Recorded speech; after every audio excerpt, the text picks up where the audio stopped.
Welcome to the Deep Dive. Uh, This is where we take the sources you send us, those complex scientific papers, the clinical trials, the big policy shifts, and we break them down. We turn them into a clear, compelling narrative. and today, our mission gets to the heart of something I think a lot of people are thinking about.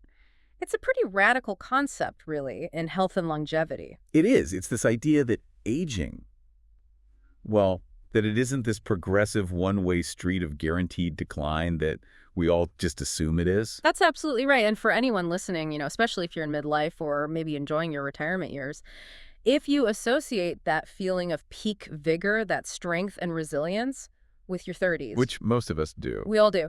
This deep dive is basically your roadmap because we aren't talking about merely slowing aging down. That's old news. Right. We are examining the documented scientific potential for actually reversing biological age. So making the functional health of a much, much younger person, making that achievable. Entirely achievable, even if you're in your 70s. That's what the data is pointing to.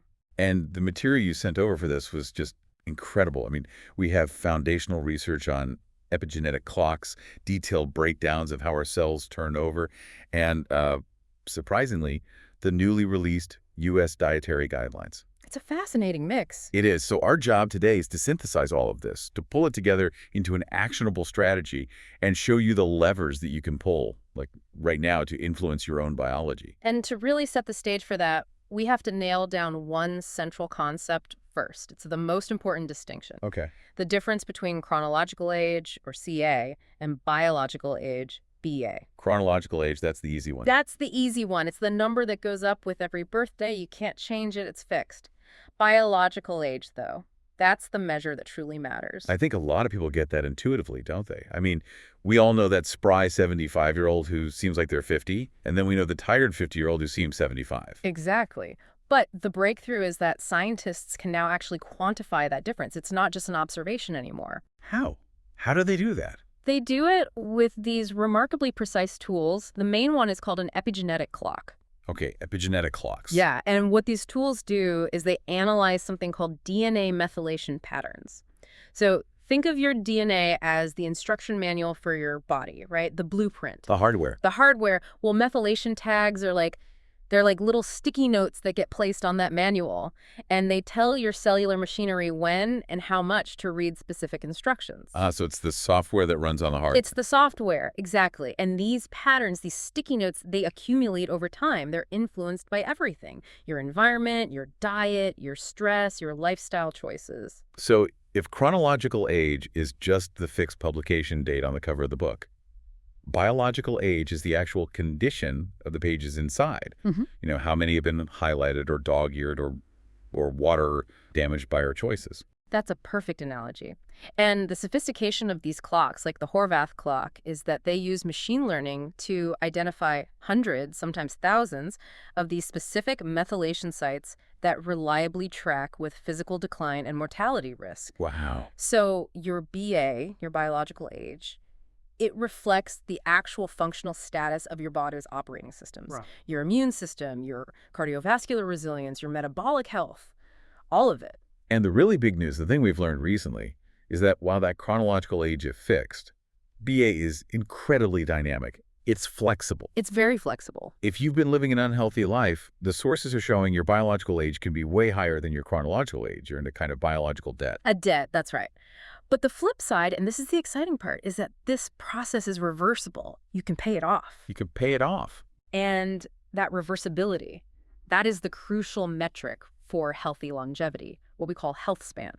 It tells us that by giving our bodies the correct molecular inputs, we can influence how our genes are expressed right now, and the body will respond by performing like a younger machine.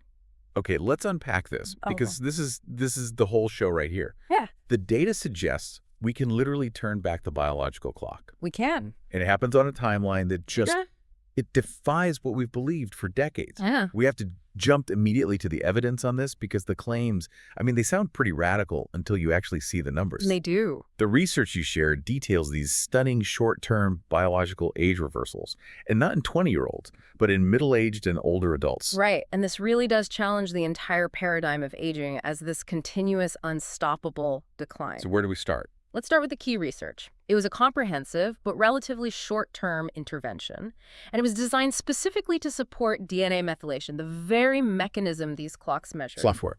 Exactly. They were trying to rewrite the software. So let's focus on the initial pilot study. It involved healthy men aged 50 to 72, And this was a randomized clinical trial. the gold standard, which is crucial for establishing that this actually works. And I think the target demographic is really important here. You said they were generally healthy. That's a critical point. So we aren't just seeing someone get over an acute disease and feeling better. This is a fundamental change in the aging process itself. Precisely. The program only spanned 8 weeks, just 2 months. That's it. That's it. But it was highly prescriptive. It had a specialized diet, super rich in these methylation-supportive foods we'll talk about. It had strict guidance on sleep hygiene, specific exercise protocols, and even structured relaxation techniques to manage stress. The whole package. The whole package, plus some specific supplemental support like probiotics and phytonutrients. And they used the well-validated Horvath clock to measure the change. Okay, the moment of truth. What did 8 weeks of this intense intervention actually yield? The difference compared to the control group, it was highly significant. The treatment group experienced an average biological age reduction of 3.23 years. Wait, say that again. 3.23 years younger biologically than the control group In 8 weeks. in just 56 days. So the rate of aging wasn't just slowed, it was reversed by over 3 years compared to where they would have been otherwise. I'm trying to wrap my head around that. And even within the treatment group itself, just from start to finish, the participants ended the program biologically 2.04 years younger than when they walked in the door. That is a staggering return on investment for 2 months of effort. If I'm 60 years old, and after 8 weeks I can be biologically 57, that fundamentally shifts my entire health trajectory. It does. But then the follow-up data you mentioned, the one involving women, that showed even more dramatic results. Right. This is where it gets really wild. That's where the potential just truly shines. It was a subsequent, though smaller, case series. They looked at 6 women aged 45 to 65 following the exact same 8-week program. And even though the group was smaller, The results were more profound. The average biological age decrease was 4.60 years. wow, nearly 5 years of functional reversal in 2 months. That's almost a year of reversal for every 2 weeks of the program. It is.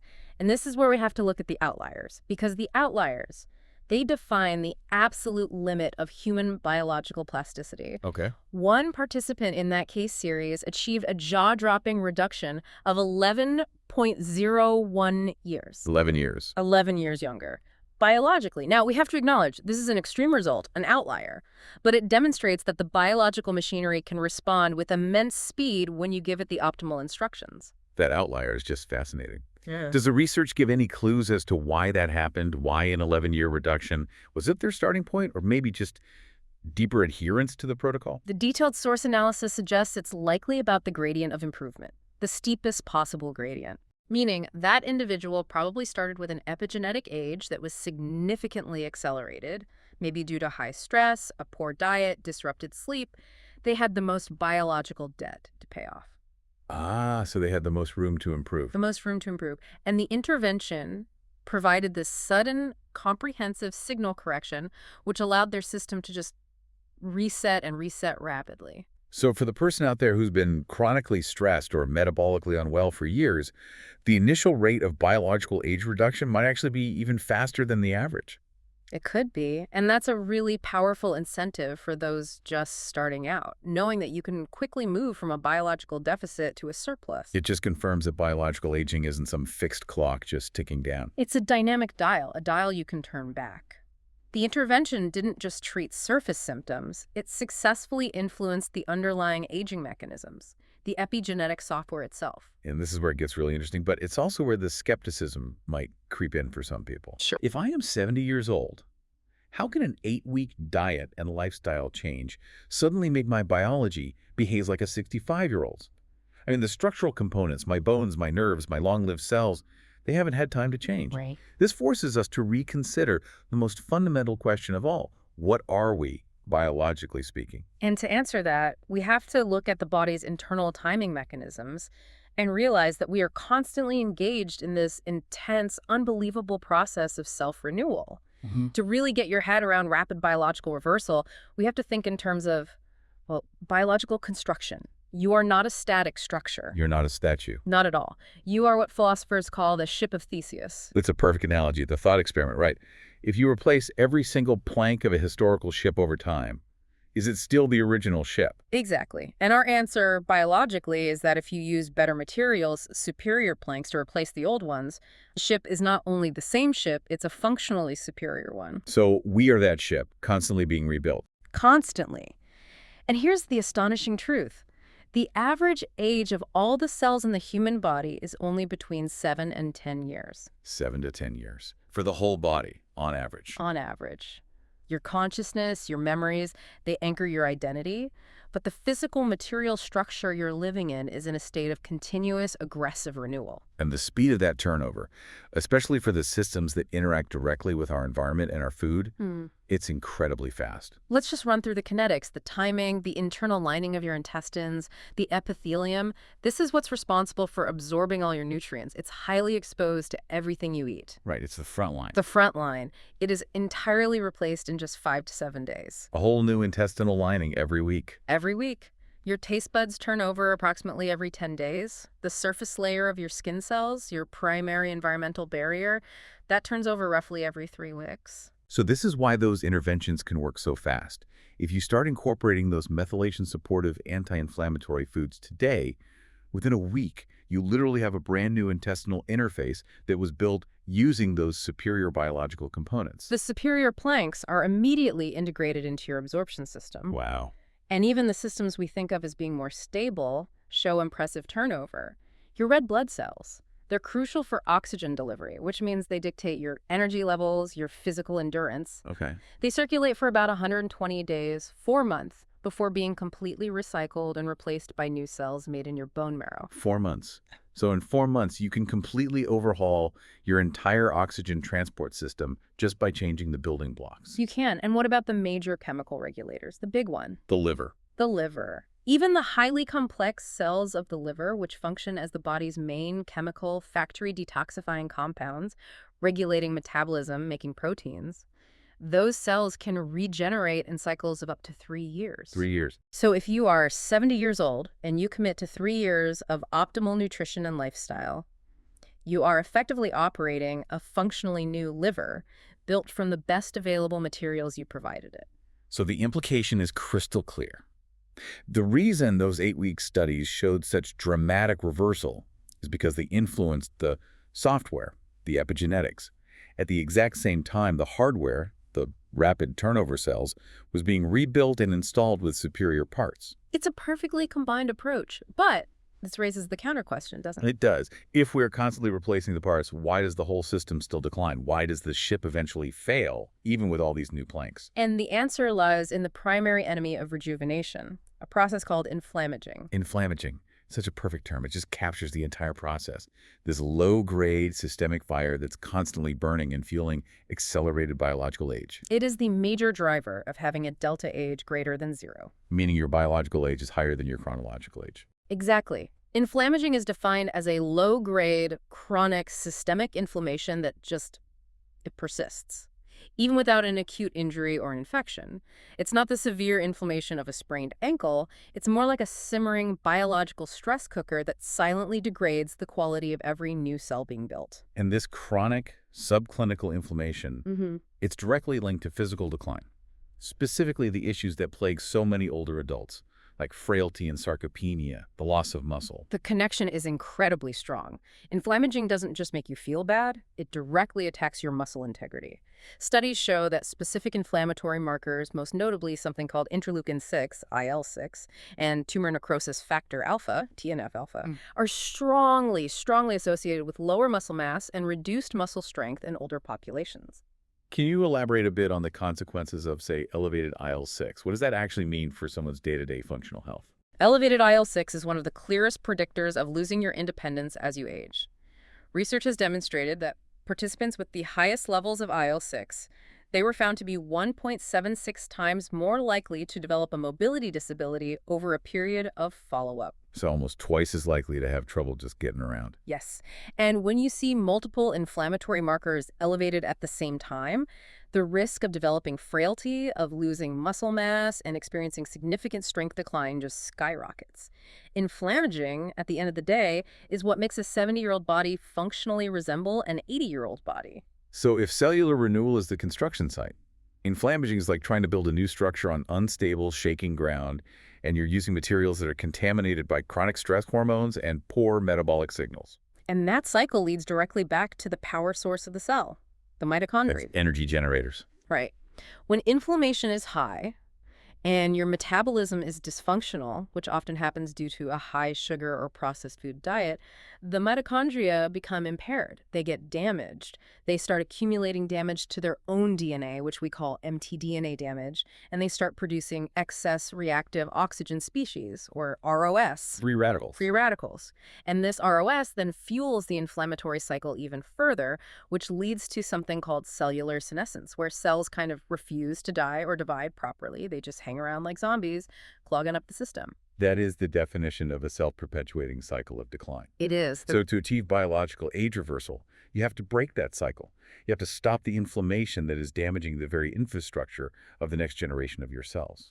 So the goal seems pretty simple then, at least on paper.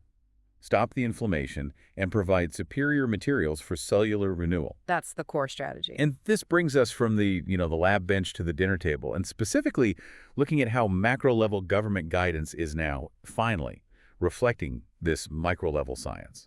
It's a huge shift. We're focusing on the newly released framework for the 2025-2030 Dietary Guidelines for Americans, the DGAs. And this is a monumental policy shift, isn't it? It really is, because it's moving away from decades of often confusing, sometimes harmful, low-fat, high-carb recommendations, and it's explicitly endorsing what the federal committees are now calling a real food strategy. This feels less like boring policy and more like a like a national anti-aging blueprint. The core message is clean, whole foods, but the specific directives. They read like a direct attack on that inflammaging process you just described. They do, especially when we frame them for older adults who are targeting that 30-year-old health. So what's the first big shift? The first is the emphasis on prioritizing high-quality protein at every single meal. Every meal. Every meal. This is a direct countermeasure to sarcopenia, to muscle loss. The DGAs now recognize that older adults often struggle to maintain muscle mass, and muscle is the primary engine of your metabolic health. So what are the actual suggestions? They're hovering around 1.0 to 1.2 grams of protein per kilogram of body weight per day for older adults. That's a noticeable increase from previous general recommendations. So we're stacking the cellular shipyard with high-quality structural steel to make sure all those new planks are strong. Precisely. Next, there's the inclusion of full-fat dairy with no added sugars. Now that is a big reversal. A huge reversal from the long-standing low-fat dogma. The realization is that the healthy fats in whole dairy products are valuable, and the fear around saturated fat has been really tempered by research showing its role is neutral or even beneficial in the context of a low-sugar diet. Okay, then we have the micronutrients, the antioxidants. Yes, the mandate to eat vegetables and fruits throughout the day, focusing on whole forms, not juices, whole forms. These provide complex carbs, fiber, and the phytochemicals that modulate your gut microbiome and give you that antioxidative punch you need to fight the ROS being produced by damaged mitochondria. And what about fats? Fourth, the DGAs stress incorporating healthy fats from whole foods, and they list them: meats, seafood, eggs, nuts, olives, and avocados.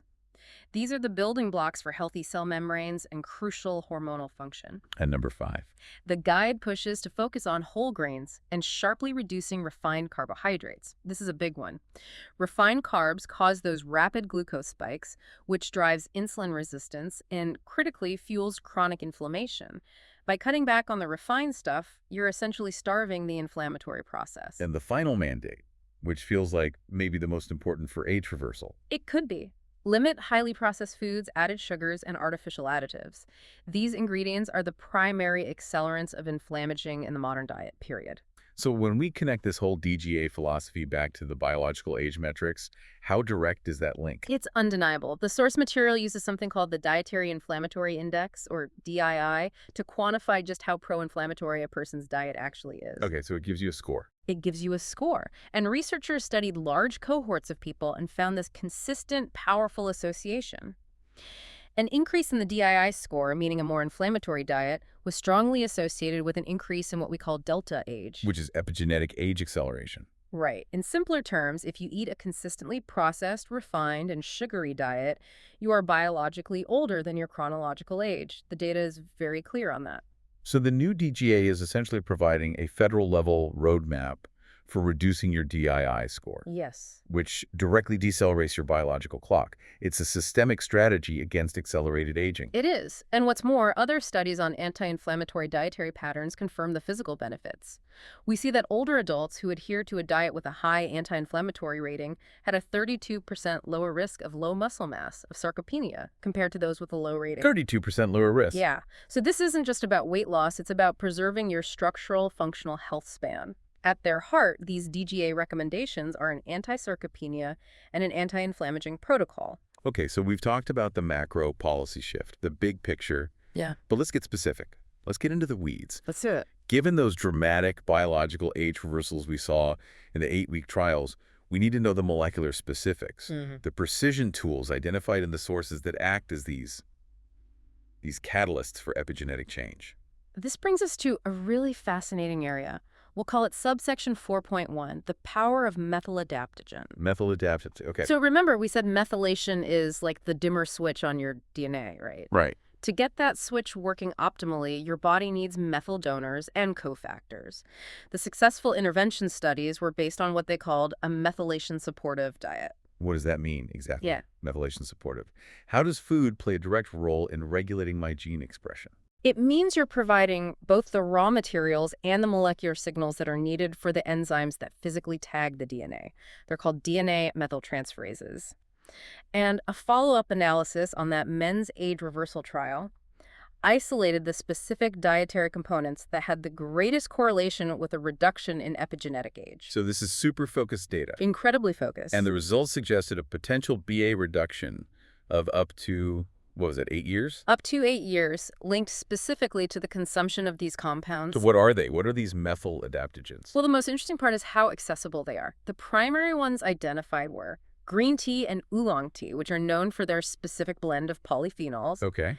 Turmeric, which contains that powerful anti-inflammatory compound, curcumin. A lot of people know that one. A lot of people do. Huh. Also, rosemary garlic, which is rich in these organosulfur compounds like allicin and various berries, which are just antioxidant powerhouses. That's very reassuring. It's not some obscure, expensive supplement blend you have to order online. It's high-quality spices and teas. It is. But how does curcumin, for instance, how does it specifically talk to my DNA? What's the mechanism? The mechanism ties directly back to our discussion of cellular renewal.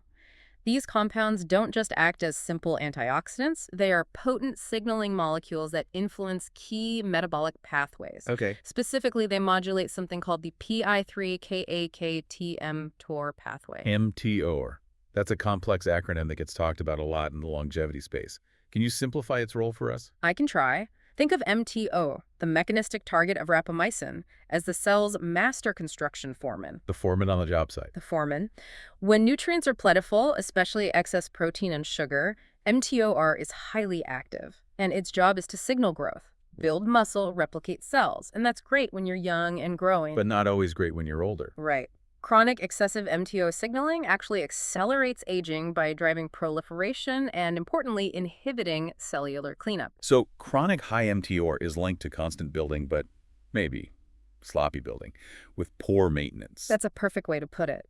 And these methyl adaptogens, like the polyphenols in green tea and the curcumin and turmeric, they act as a gentle brake, a modulator on this pathway. They tune down that constant grow, grow, grow signal just enough to promote balance, optimize cell survival, and enhance efficiency. So they're not shutting it off, they're just dialing it back. We're dialing it back. And by modulating MTOR and regulating the enzymes that control gene expression, these foods help ensure that cell growth and recycling are effective, which supports that more youthful epigenetic profile we saw in the reversal studies. That truly highlights food as information. It's not just fuel, it's a biological communication It system. absolutely is. Now, let's pivot to another very powerful metabolic lever. We'll call this subsection 4.2, metabolic flexibility and ketosis. So while the methylation diet is gentle and accessible for everyone, the sources also explore a more aggressive tool, and it's used specifically to reverse the accelerated aging that's linked to obesity and metabolic syndrome. And we already established that obesity acts as a biological age accelerant. How significant is that acceleration? Highly significant. In studies of individuals who are suffering from obesity, researchers found a significant epigenetic age acceleration, an age accel, that averaged more than 4 years higher than their chronological age. So being obese is like setting your biological clock forward by 4 years on average. Yes, it's a measurable, tangible amount. And the nutritional intervention they used to address this debt was a very low-calorie ketogenic diet, or VLCKD. Right. And this is an aggressive protocol. Very aggressive. It is. A VLCKD is a medically supervised, highly structured intervention, but the results for this specific population were remarkable. What do they find? Patients with obesity who followed the VLCKD intervention achieved a significant deceleration of their age accel, averaging greater than 6 years of reduction. Whoa. So they didn't just eliminate their 4-year debt. They created a 2-year biological surplus. Exactly. And this rapid change happened in less than 2 months. What's the molecule responsible for this rapid epigenetic shift? The mechanism is intrinsically linked to the production of ketone bodies, specifically one called beta-hydroxybutyrate, or BHB. BHB. And this slowdown in epigenetic aging correlated strongly with the presence of ketosis and higher BHB levels in the blood. It was separate from just the weight loss itself. So it wasn't just losing weight that turned back the clock. It was the ketones. It was the ketones. We've heard about BHB as a kind of super fuel for the brain, but you're saying it's something more. It's a signaling molecule, Yeah. an epigenetic regulator. That is the key, sophisticated insight from these sources. BHB acts as a potent inhibitor of histone decylases, or HDACs. Okay, let's break down that mechanism. What do HDACs do? So if methylation is the sticky note that says read this gene, HDACs are enzymes that basically tighten up the DNA structure around proteins called histones. They make certain genes inaccessible or silenced. They suppress gene expression. So they lock parts of the instruction manual away. They do, and by inhibiting these HDACs, BHB acts as an epigenetic unclamp. It activates beneficial anti-inflammatory pathways. It switches on genes related to oxidative stress resistance. It's a profound beneficial cellular reset. So that's why ketosis isn't just about burning fat for fuel. It's about signaling the body to switch into an ancient, highly resilient, and self-preserving state. And this mechanism, Yeah. it also promotes that crucial cleanup process we talked about earlier. Exactly. Ketosis is a powerful stimulator of autophagy, which is the process of cellular self-cleanup and recycling. Getting rid of the junk. Getting rid of the junk. And in your long-lived, non-dividing cells, your heart muscle cells, your nerve cells, you can't just replace them every few weeks. You have to clean them up. And autophagy, specifically mitophagy, which is mitochondrial cleanup, removes those damaged dysfunctional mitochondria. It fights the source of the ROS and the inflammaging. This is essential for achieving metabolic youth in those critical, long-lived systems. This sounds like an incredibly powerful tool for regaining that 30-year-old health, but the sources issue a very, very serious caveat about the VLCKD approach. Yes. This is not a strategy for the casual dieter. That is absolutely vital to emphasize. While the metabolic results are extraordinary, the VLCKD approach requires clinical precision and medical supervision. The age deceleration they observed was directly associated with improvements in metabolic markers, glucose, insulin, cholesterol.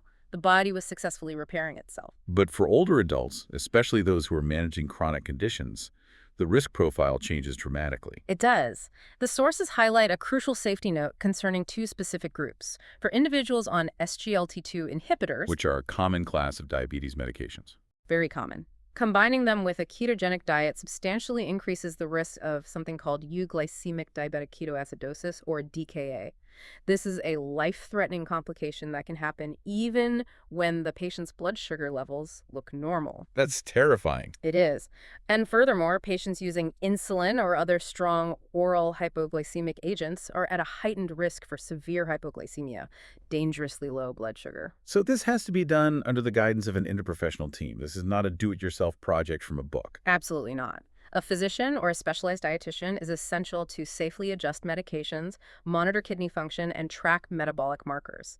It's the only way to ensure the benefits are realized without the substantial risk. You have to view it as sophisticated, prescription-level nutrition. And even outside of the extreme VLCKD, when you're adopting the new DGAs, there's a need to balance that push for high-quality protein, isn't there? Yes, there is. The DGAs encourage that 1.0, 1.2 G kilo G day of protein for older adults to fight sarcopenia. However, the sources remind us that excessive protein, especially when combined with extremely low carbohydrates, can sometimes lead to adverse effects. It can increase certain inflammatory markers or stress the clearance systems like the kidneys. So the goal is optimization, not just maximization. Exactly. Optimized, high-quality protein to build better cells, not overwhelming excess. It just underscores that personalized precision nutrition is always going to be safer and more effective than a generic, extreme diet plan. And while nutrition and metabolic signaling are clearly the most powerful levers we have, achieving what the sources call optimal well-being, the real-world realization of this functional age reversal, it requires a synergistic, holistic approach. Right.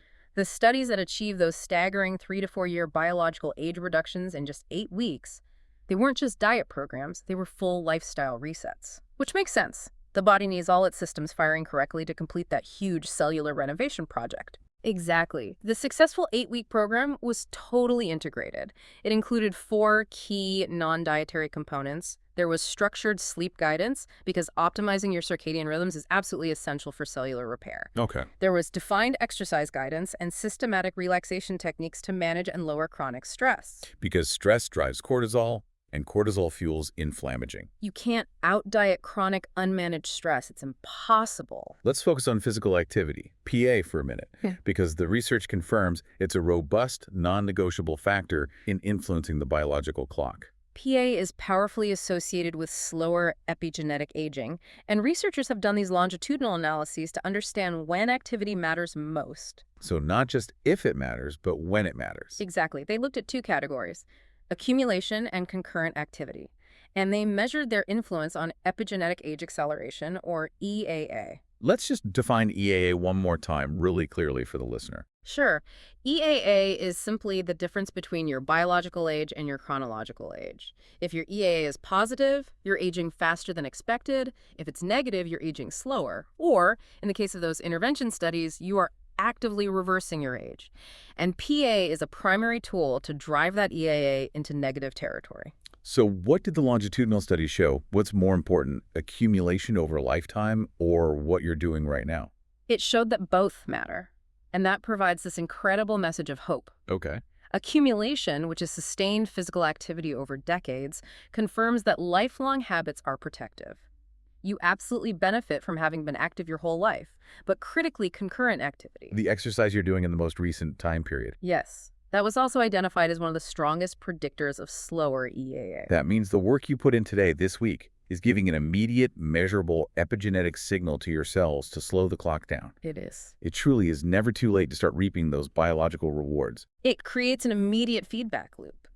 The exercise provides this anti-inflammatory pro-mitochondrial signal, and it leverages that biological plasticity we've been talking about this whole time. So when we combine all these factors, the dietary reset from the DGAs, the specific methyl adaptogens, the metabolic signaling from ketosis, the sleep, the movement, what is the ultimate measurable goal for someone in their later years? What are they shooting for? The goal, as it's defined by the sources, is achieving optimal well-being. Optimal well-being. And that's the practical definition of successful aging. It's not about an arbitrary age number on a test. It's about high functional capacity in the real world. How do researchers define that state in clinical terms? What does it look like?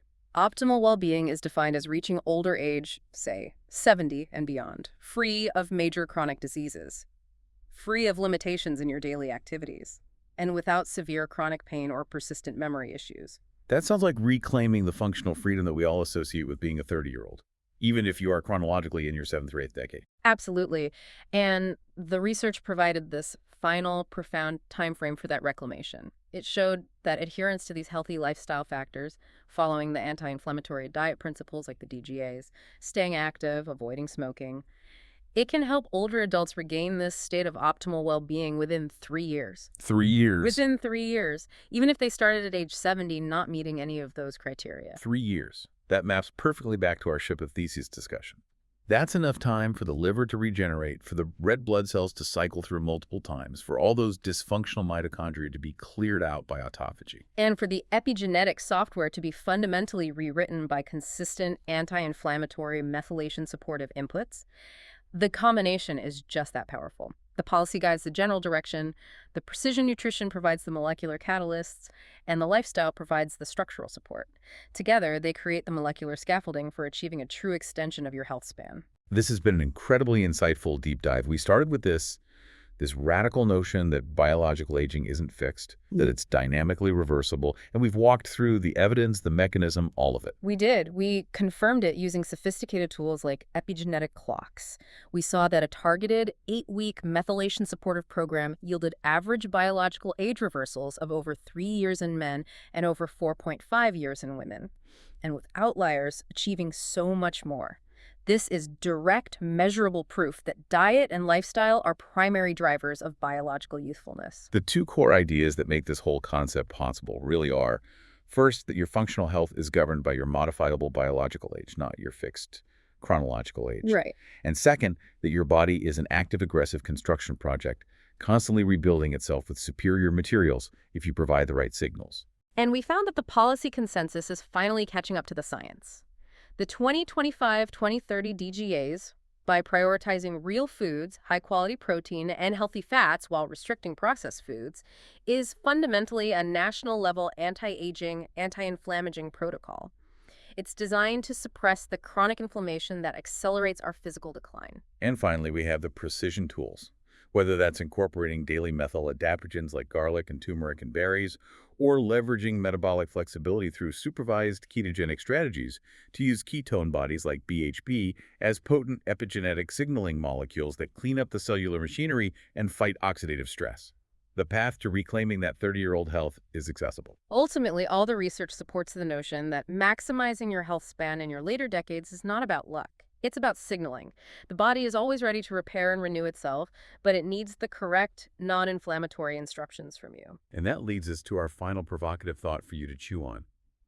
If your red blood cells are fully renewed every 120 days, and your liver completely rebuilds itself in 3 years, what aspect of your 30-year-old self, that lost energy or strength or mental clarity, what aspect could you rebuild and reclaim in the next 3 months just by changing the fuel you put in your body? The science says the machinery is waiting for the signal, and the clock is ready to be turned back.